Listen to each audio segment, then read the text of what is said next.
Normally যদি আমার দশমিক ভগ্নাংশ থাকে, অর্থাৎ কোনো পৌনঃপুনিক ছাড়া কোনো যদি ভগ্নাংশ থাকে, তাহলে আমরা কি করি, মনে করো এরকম আছে 337.856, এটা আছে, এটা আমাদের এটা ছিল দশমিক ভগ্নাংশ। এটাকে আমি কি করবো, সাধারণ ভগ্নাংশে প্রকাশ করতে গেলে আমরা কি করি, এই পয়েন্টটা উঠাই দিই, তাই না? পয়েন্টের জন্য কি লিখি, নিচে একটা 1 লিখি, অর্থাৎ এই পয়েন্টের জন্য 1 থাকে, এবং পয়েন্টের পরে যতটা সংখ্যা আছে ততটা শূন্য।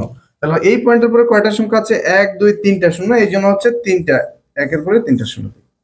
তাহলে এই পয়েন্টটা আমার কি হয়ে গেল, উঠে গেল। অর্থাৎ পুরো সংখ্যাটা আমার উপরে হয় পুরো সংখ্যাটা, আর নিচে হয় যে পয়েন্টের জন্য একটা 1, তারপর পয়েন্টের পর যতটা সংখ্যা। যেমন হচ্ছে আরেকটা সংখ্যা যদি আমি বলি 2.563, তাহলে আমরা কি করি, উপরে পুরো সংখ্যাটা লিখবে, অর্থাৎ 2563 পুরো সংখ্যাটা লিখে পেলাম।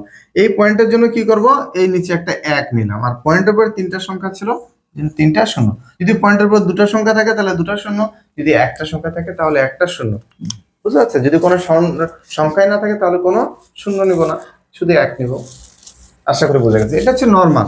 এখন যদি আমার কি থাকে, পুনরাবৃত্ত অঙ্কগুলো দিয়ে দেয়, তখন আমরা কিভাবে করব? দেখো আমি আগে শর্টকাটটা দেখাই, যে শর্টকাটে আমরা কিভাবে করি, তারপর আমরা ডিটেলসটা দেখবো। তাহলে দুটোর মধ্যে কি হবে, একটা সুন্দর একটা সামঞ্জস্য তৈরি হবে। আচ্ছা দেখো, মনে করো আমার এটা একটা দশমিক সংখ্যা আছে 3.78।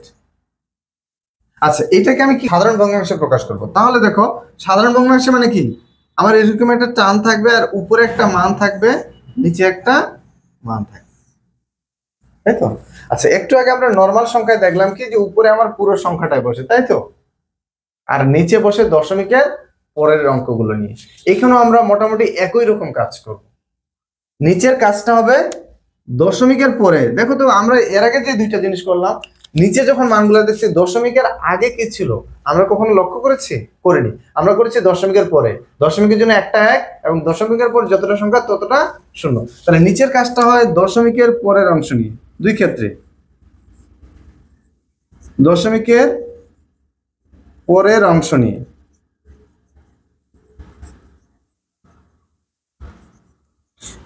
আর উপরে কি বলছিলাম, পুরো সংখ্যাটা, তাই না? উপরে বলছিল পুরো সংখ্যাটা বসায় দিয়েছে, তার উপরের কাজটা হচ্ছে পুরো সংখ্যাটা নিয়ে, এখানেও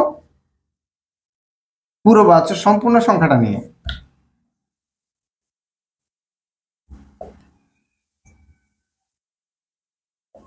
তাহলে উপরের কাজটা করব সম্পূর্ণ সংখ্যাটা নিয়ে, আর নিচে কাজটা করব শুধু দশমিকের পরের সংখ্যা নিয়ে। দেখো যদি আমার কোন সংখ্যাগুলোতে পৌনঃপুনিক থাকে, তার জন্য উপরে কি হবে, আমরা পুরো সংখ্যাটা লিখবো এখানে, অর্থাৎ 378 লিখবো। 378 লেখার পর, যেহেতু আমি পুরো সংখ্যা নিয়ে কাজ করতেছি, দেখো উপরে কি করব, পুরো সংখ্যাটা নিয়ে কাজ করবো, মাথায় রাখতে হবে। আর নিচে শুধু করব দশমিক থেকে তারপরের অংশটি নিয়ে। তাহলে পুরো সংখ্যা কি 378, তাহলে আমি 378 লিখবো। এটা আমার 1 নম্বর কাজ, পুরো সংখ্যাটা লেখা। তারপর মাইনাস দিব, মাইনাস দেওয়ার পর কি, যতটা সংখ্যা এই পুরো সংখ্যাটার মধ্যে যতটা সংখ্যার উপরে পৌনঃপুনিক দেওয়া নাই, ওই সংখ্যাগুলো ধারাবাহিকভাবে লিখবো। বুঝা যাচ্ছে না? দেখো আমি বলি, মনে করো আমি আগে পুরো সংখ্যাটা লিখবো 378, এটা আমার 1 নম্বর কাজ ছিল। ওইখানে যেহেতু এখানে পৌনঃপুনিক আছে, তাহলে এখানে তো একটু ব্যতিক্রম হবে। ব্যতিক্রমটা কি, আমি একটা মাইনাস দিব, মাইনাস দেওয়ার পরে দেখবো যে এই পুরো সংখ্যাটার মধ্যে কয়জনের উপর পৌনঃপুনিক নাই, তুমি বলবা 3-এর উপরে নাই। এখানে যদি আরেকটা 1 থাকতো তাহলে তার উপরে থাকতো না, যেহেতু 3-এর উপরে নাই, এই জন্য 3টা বিয়োগ করে দিব, অর্থাৎ যেই সংখ্যাটার উপর পৌনঃপুনিক নাই সেটা উপরে বিয়োগ করে দিব, পুরো সংখ্যা থেকে। কিন্তু দেখো যদি এখানে একটা 1 থাকতো সাপোজ, তাহলে 3 1 লিখলাম, অর্থাৎ ধারাবাহিকভাবে, অর্থাৎ বাম থেকে ধারাবাহিকভাবে যাদের যাদের নেই সেই সংখ্যাটা এখানে বিয়োগ করে দেবো। দশমিকের কথা ওইখানেও চিন্তা করেন, এখানেও চিন্তা করতাম। তাহলে এখানে কাজ করব সম্পূর্ণ সংখ্যাটা নিয়ে। তাহলে এইখানে কাজ করবো কি, দশমিকের পরে, অর্থাৎ নিচে দশমিকের আগে কি আছে সেটা আমার দেখা সময় নেই। ঠিক আছে? তাহলে নিচের কাজটা ভিন্ন। ভিন্ন কি, যে যতটার উপরে পৌনঃপুনিক আছে ততটা নয়, পৌনঃপুনিকের পাওয়ার বেশি।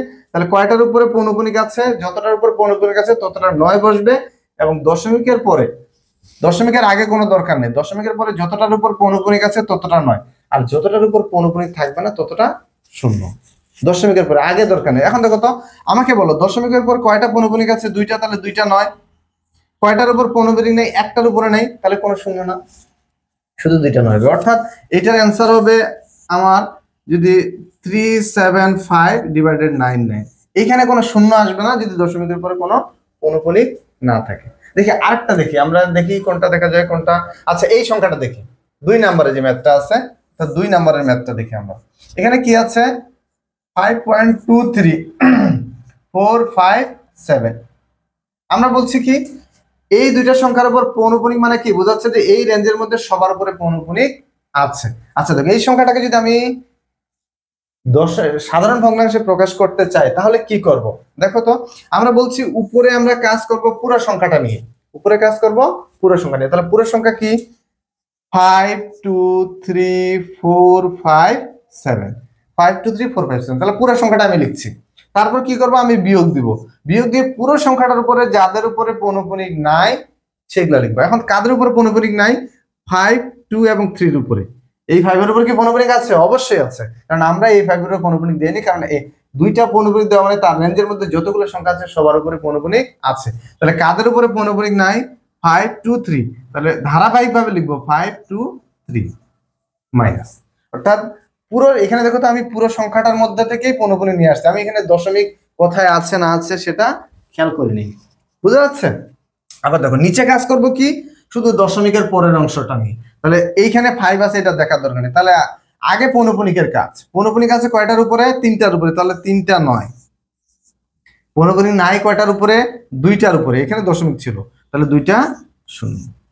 বুঝা গেছে? তাহলে এইখান থেকে এই সংখ্যাটা বাদ দিলে আমাদের যে সংখ্যাটা আসবে, দেখো তো a/b আকারে আসছে না, এটাই তো আমার সাধারণ ভগ্নাংশ। এই জন্য পৌনঃপুনিক আলাদা যে সংখ্যাগুলো আছে, যেহেতু আমরা দুইটা সংখ্যার অনুপাত আকারে প্রকাশ করতে পারছি, এই জন্য তাদেরকে কি বলতাম? মূলদ সংখ্যা বলতাম। বুঝা গেছে? আচ্ছা আরো দেখি দুই একটা উদাহরণ দেখি, তাহলে আরেকটু ক্লিয়ার হবে। হ্যাঁ এইটুকু কি বোঝা গেল? অর্থাৎ উপরে কাজ করব সম্পূর্ণ সংখ্যা নিয়ে, অর্থাৎ সম্পূর্ণ সংখ্যাটা এবং সম্পূর্ণ সংখ্যাটা থেকে বিয়োগ করবো কি যাদের উপর পৌনঃপুনিক নেই, সেটা দশমিকের আগেও হতে পারে পরেও হতে পারে, তবে ধারাবাহিক ভাবে লিখতে হবে আমাকে বাম পাশ থেকে ডান পাশে। আর নিচে কাজ করব দশমিকের পরে, দশমিকের পরে যতটার উপর পৌনঃপুনিক ততটা নয়, এবং দশমিকের পরে যদি যতটার উপর পৌনঃপুনিক ছাড়া থাকবে ততটা শূন্য। যদি কোনো সংখ্যাই না থাকে সবাই পৌনঃপুনিক থাকে তাহলে কোনো শূন্য হবে না। দেখো আরো দুই একটা দেখি। দেখো মনে করো কোনটা দেখবো, এই যে 4 নম্বরটা দেখি, 4 নম্বরটা দেখি। তাহলে 32.567 এই দুইটার উপর পৌনঃপুনিক, মানে এই টোটাল সংখ্যাটা কি পৌনঃপুনিক। তাহলে আমরা কি লিখবো? উপরে পুরো সংখ্যাটা, তাহলে বোথ 32.567 পুরো সংখ্যাটা ধারাবাহিকভাবে লিখছি, মাইনাস আমাকে বলো পুরো সংখ্যাটায় কাদের উপরে পৌনঃপুনিক নাই? 3 এবং 2 এর উপরে, মাইনাস। এখন দেখো নিচে কাজ করবো দশমিকের পরে, দশমিকের পরে কয়টা পৌনঃপুনিক? 3টা, তাহলে 3টা নয়। কোনো পৌনঃপুনিক ছাড়া অঙ্ক আছে? নাই, তাহলে কোনো শূন্য না। এই আছে আমাদের, কত সহজ কাজ। তাহলে আমরা আশা করছি সবগুলো সংখ্যাই আমরা পারবো, এটাও পারবো। এটা শুধু এটা দেখো কোনো পৌনঃপুনিক ছাড়া নাই, এই সংখ্যাটা কি নাই? কোনো পৌনঃপুনিক সংখ্যা ছাড়া নাই। তাহলে এটাকে আমরা কি করতে পারি? দেখো তো 0.2 আছে, তাহলে পুরো সংখ্যাটা লিখবো 0.2, পয়েন্টটা উঠে গেলো, পয়েন্টের জন্য একটা 1, পয়েন্টের উপর একটা শূন্য, এই জন্য 10। আচ্ছা 0.2 এর আগে 0 দরকার আছে? দরকার নেই, তাহলে 2/10, মানে 2/10 মানে কত? 1/5। আমরা এইভাবে লিখতে পারি। আচ্ছা দেখো এইটা সংখ্যাকে আমরা কি লিখতে পারি? পুরো সংখ্যাটা লিখলাম, তাহলে পুরো সংখ্যা কি আছে? 0.2 আছে, তাই না? এখন দেখো কতটা সংখ্যা পৌনঃপুনিক ছাড়া আছে? একটা, কি আছে? 0। কতটার উপর পৌনঃপুনিক আছে? একটার উপর আছে, তাহলে একটা নাই দশমিকের পরে। আচ্ছা দেখো এই 0-রও কোনো মূল্য নাই, আর এইটাতে তোমরা যখন বড় হয়ে যাবা করতে করতে, অর্থাৎ অঙ্ক ম্যাথ করতে করতে যখন তুমি এক্সপার্ট হয়ে যাবে তখন আর তোমার এগুলা দেওয়ার দরকার নেই, বা প্রাথমিক অবস্থা দেখাচ্ছে এটা হলো। আচ্ছা এইটাকে আমরা কিভাবে লিখতে পারি? তাহলে পুরো সংখ্যা লিখতে পারি 013 মাইনাস, দেখো এখানে, দেখো এখানে আবার ঝামেলা। দেখো এখানে কি একটা 1 আছে না পৌনঃপুনিক ছাড়া, তাহলে কি 0.1। আর নিচে কি হবে? পৌনঃপুনিক একটার উপর একটা নয়, পৌনঃপুনিক ছাড়া একটা আছে, একটা শূন্য। তাহলে 0 তো প্রথমে দরকার নেই, এইগুলা দরকার নেই, এটাও দরকার নেই। তাহলে যে 13 থেকে একবার দিলে হচ্ছে কত হবে? 12/90। ঠিক আছে? তাহলে এটাকে কি বলতো? এটা তো দেখাই দিয়েছিলাম তখন, তাই তো? তো এইভাবে আমরা সমস্ত যে সংখ্যাগুলো আছে পৌনঃপুনিক সহ তাদেরকে আমরা কি করতে পারবো? সাধারণ ভগ্নাংশে প্রকাশ করতে পারবো। তাহলে এই জন্য আমি আবার বলতেছি যে সংখ্যাগুলোকে, যেহেতু পৌনঃপুনিক সংখ্যাগুলোকে, এইগুলো কিন্তু অসীম আবৃত সংখ্যা, এরা কিন্তু অসীম পর্যন্ত যাচ্ছে। এই জন্য অসীম আবৃত সংখ্যাগুলোকে আমরা কি করতে পারি? কি বলতে পারি? মূলদ সংখ্যা বলতে পারি, কারণ তাদেরকে আমরা দুইটা সংখ্যার অনুপাত আকারে প্রকাশ করতে পারছি। এখন দেখো এই যে মানগুলো আসতেছে এগুলো কিভাবে আসতেছে, আমাদের যদি ডিটেলসে প্রশ্নটা আসে তখন আমরা কিভাবে এগুলা বের করতে পারবো একটা দেখি তাহলে বোঝা যাবে। তাহলে আমরা এইখানে কি বললাম যে আমার উপরের কাজটা টোটালটা কি, উপরের কাজটা হচ্ছে 10 পুরো সংখ্যাটা নিয়ে, পুরো সংখ্যাটা নিয়ে, আর নিচের কাজটা হচ্ছে শুধু দশমিকের পরের অংশ নিয়ে। উপরের কাজটা কি পুরো সংখ্যাটা এবং বিয়োগ করব যারা অনাবৃত, আর নিচের কাজটা হচ্ছে কি কোনো বিয়োগ টিয়োগ নেই, হয় 9 নিব নাহলে 0 নিব। 9 নিব কাদের জন্য, যতগুলো সংখ্যা আছে আবৃত থাকবে, যতগুলোর উপর 15 ততগুলো 9, আর যতগুলোর উপর নাই ততগুলো 0। অন্য কোনো কিছু আসতেছে না নিচে, শুধু আসবে নিচে কি 9 আর 0, তাই তো? যে কোনো একটা সংখ্যা দেখে কোনটা দেখবো বলো? আচ্ছা এইটা দেখি, 4 নাম্বারটাই দেখি আমরা কিভাবে আসে সংখ্যাগুলো অ্যাকচুয়ালি। তাহলে এটা কি আছে 32.567, তাই তো? অ্যাকচুয়ালি সংখ্যাটা আমার কেমন ছিল বলো তো, এরকম ছিল 32.567567567 এইভাবে কি আমার অসীম পর্যন্ত চলতে আছে? সংখ্যাটা এমনই ছিল না আমার? জি এমনই ছিল, এটাকে আমরা পৌনঃপুনিক আকারে এইভাবে লিখছি। এখন দেখো এইখানে যে কাজটা আমরা করি, অর্থাৎ এই শর্টকাটটা আসার জন্য যে কাজটা করি সেটা হচ্ছে কি, এর সাথে আমরা হচ্ছে একটা সংখ্যা গুণিতক আকারে দিব, অর্থাৎ 32.567 পৌনঃপুনিক এই সংখ্যাটা ছিল, এর সংখ্যা আমরা কি করব গুণ করব। আমরা পয়েন্ট উঠাইলে যেমন গুণ করি ঠিক তেমনই। যেমন দেখো এই পয়েন্ট উঠাইলাম, পয়েন্টের জন্য একটা 1 নিলাম, পয়েন্টের পর কয়টা সংখ্যা আছে, 3টা সংখ্যা আছে, এই জন্য 3টা শূন্য দিব। বুঝতে যায়? অর্থাৎ এর পুরো কাজটাই এখানে যে কাজটা করব আমরা এখন এই জায়গায় যে কাজটা করব সেটা পুরোটাই কাজ করব পয়েন্টের পরে নিয়ে, পয়েন্টের আগে না। তাহলে কি পরে, যে পয়েন্টের জন্য একটা 1 এবং পয়েন্টের পর যতটা সংখ্যা আছে ততটা শূন্য এই সংখ্যার সাথে গুণ করব।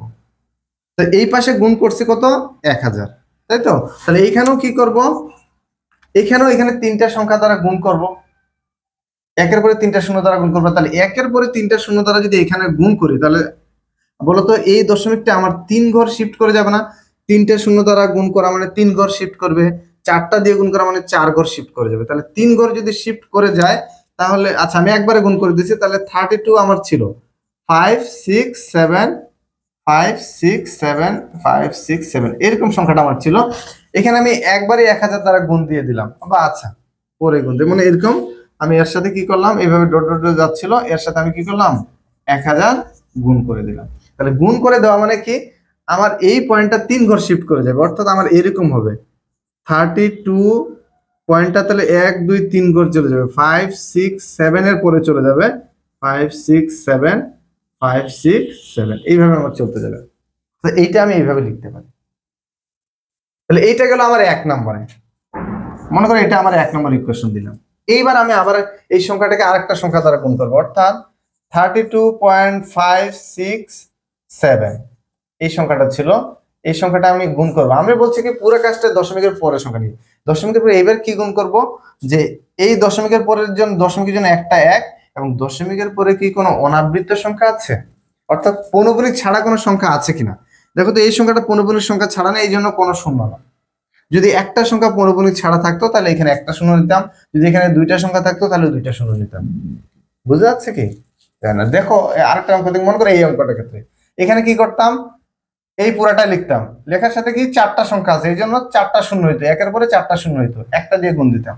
আবার এখানে দশমিকের পরে কি আছে দেখো তো, দশমিকের জন্য একটা 1 পরবর্তী ক্ষেত্রে, আর দশমিকের পরে একটা পুনরাবৃত্তি, একটা অঙ্কের উপর পুনঃপুনি নেই মানে একটা শূন্য এখানে হতো। এখানে শূন্য দিলাম না কেন, এরপরে কোনো কি নাই অনাবৃত্ত অঙ্ক নাই। তাহলে 1 দ্বারা যদি গুণ করি তাহলে দেখো তো আমার ওই মানটাই থাকতে পারবে না, অর্থাৎ 32.567 এটাই থাকবে, অর্থাৎ যেই মানটা ছিল আমার 1 দ্বারা গুণ করলে এটার কোনো পরিবর্তন হবে না। এটার নাম দিলাম হয়তো 2 নং। তাহলে 1 থেকে 2 আমি এবার কি করব, বিয়োগ করব, অর্থাৎ এই যে সংখ্যাটা আছে নিচে কি দেখা যায় কিভাবে আসতেছে,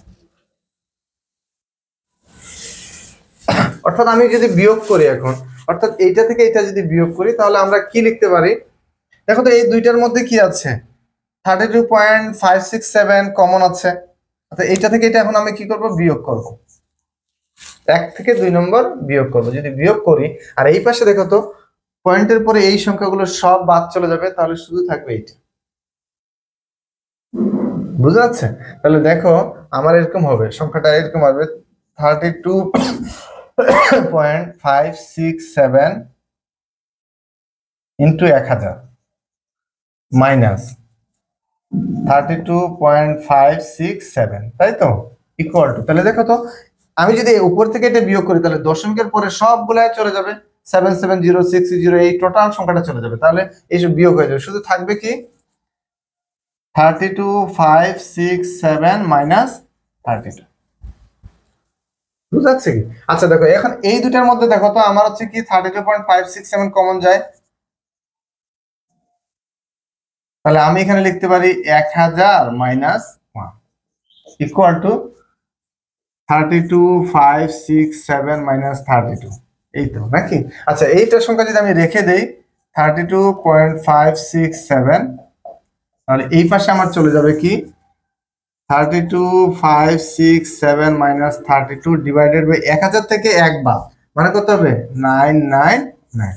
দেখো তো এই সংখ্যাটাকে আমরা যখন শর্টকাটে করেছিলাম 32.567 কে যখন শর্টকাট করেছিলাম তখন কি এইটাই আনছিলাম কিনা একবার খেয়াল করে দেখো তো। দেখো তো আমরা কি বলছিলাম, এই সংখ্যাটা যখন আমরা শর্টকাটে করেছিলাম তখন বলছিলাম যে উপরে পুরো সংখ্যাটা লিখবো 32.567, তারপর কি করতাম মাইনাস, যেহেতু উপরে পুরো সংখ্যাটা নিয়ে কাজ করব, যতটার উপর অনাবৃত আছে তাদেরকে বিয়োগ করবো, তাহলে 32 এই পাশে নাই যে, আর এখানে নিচে কি হইতো, যতটার উপর আবৃত ততটা নয়, তিনটার উপর আছে তিনটা নয়, পয়েন্টের উপর কোনোটা উপরে কোনো শূন্য নেই। দেখো তো এইটা চলে আসছে কিনা, এইভাবে আসে। যদি তোমাদের ব্রডলি করতে বলে তাহলে এইভাবে করতে হবে। আচ্ছা দেখি এইটা করলে আমাদের আরেকটু ক্লিয়ার হয়ে যাবে ব্রডলির ক্ষেত্রে। আচ্ছা তাহলে এই সংখ্যাটা আমার আছে, তাহলে এটা আমি যদি কি করি, আমার সংখ্যাটা ছিল 5.23457, তাই তো, এই সংখ্যাটা অ্যাকচুয়ালি আমার ছিল কি 5.23457 এইভাবে অসংখ্য চলতে আছে, তাই তো। আচ্ছা আমি বলছি কি এইটাকে আমরা এবার একের পরে কতগুলো শূন্য দ্বারা গুণ করবে সেটা দেখবো, তাহলে আমরা দশমিকের আগে কি আছে তা খেয়াল করবো না, তাহলে 5.23457 এই সংখ্যাটা আমার ছিল, আমি এখানে গুণ করবো কি দশমিকে উঠাই দেওয়ার জন্য, দশমিকের জন্য একটা 1, দশমিকের উপর যতটা সংখ্যা আছে ততটা শূন্য, কয়টা সংখ্যা আছে 1 2 3 4 5টা, তাহলে 1 2 3 4 5।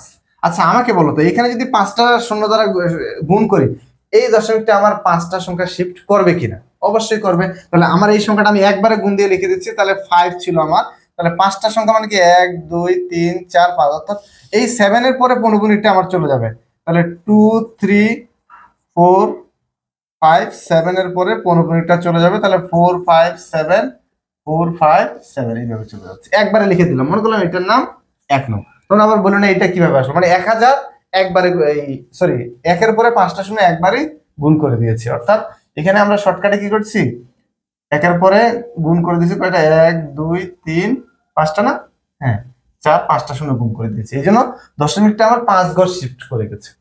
এবার দেখো 5.23457 ইন্টু, আমি বলছি দশমিকের আগে কি আছে আমরা চিন্তা করব না, এবার দশমিকের জন্য একটা 1 নিলাম, দশমিকের পর কয়টা অনাবৃত্ত অঙ্ক আছে, এবার অনাবৃত্ত অঙ্ক নিয়ে কয়টা অঙ্ক আছে 2টা, এই জন্য 2টা শূন্য, বুঝা যায়, আবৃত গুলো না আবার অনাবৃত। তাহলে যদি এবার দশমিকের পরে তাহলে দশমিকটা 2 ঘর শিফট করে যাবে আমার, এবার 2 3 পরে আসবে, অর্থাৎ 5 2 3 পরে দশমিকটা আসবে আমার, তখন আসবে কি 4 5 7 4 5 7 এইভাবে চলতে থাকবে, একবারে গুণ করে দিচ্ছি, কিন্তু এখানে গুণ করছে কি, এখানে গুণছে 1 এর পরে 2টা শূন্য, এই জন্য আমার কি দশমিকটা 2 ঘর শিফট করে গেছে। এখন দেখো আমি যদি বিয়োগ করি তাহলে দশমিকের পরে যে সংখ্যাগুলো যে সবগুলো কি হয়ে যাবে 0 হয়ে যাবে, মানে বাদ, দশমিকের পরে 0 মানে তার কোনো প্রয়োজন নেই, তাহলে আমরা বলতে পারি কি এখানে আমার আসবে কি, এখানে আসবে 5 যদি বিয়োগ করি আর কি, আর এখানে আসবে 5 2 3 4 5 7 মাইনাস 5 2 3, আর এখানে আসবে কি 5.23457 যদি আমি কমন নেই তাহলে এখানে আসবে 1 0 1 3 4 5 মাইনাস 100 এটার, তাহলে আমরা যদি বলি ও এখানে হচ্ছে আচ্ছা 5.23457 এটার উপর যদি আমি পাঠিয়ে দিই পাশে, তাহলে এই সংখ্যাটা দেখো তো 5.23457 মাইনাস 523, আর নিচে কত আসবে দেখো তো।